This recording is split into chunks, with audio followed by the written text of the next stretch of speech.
మంచి మాటలు మాట్లాడడం వల్ల ఎనర్జీ ఆదా అవుతుంది, ప్లస్ మంచి మాటలు మాట్లాడితే, ఇతరులు పోయిపడే మాటలు మాట్లాడితే అతని వాళ్ళ ఆశీర్వాదం వస్తుంది, వాళ్ళ ఎనర్జీ కూడా మనకు ప్లస్ అవుతుంది.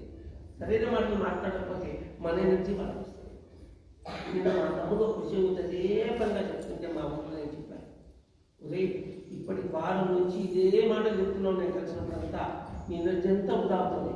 అది అవతల వాడిని బాధపడుతుంది అనుకుంటాం కాదు, వాడికి ఎంత బలాన్ని ఇస్తుంది, వాడి ఆలోచనలు మరింత బలం ఇస్తున్నావు తప్ప అతన్ని ఏమి చేయడం లేదు. నువ్వు చెప్పాను వాడి ఆలోచనలకి నువ్వు నీ ఎనర్జీలో బలం ఇస్తున్నావు. అదే పనిగా అదే పనిగా తిట్టి అదే పనిగా విమర్శించి, నిజంగా కనుక నువ్వు గొప్పవాడి అయితే నువ్వు అతని మీద మౌనంతో సాధించు, మాటలతో కానీ మౌనంతో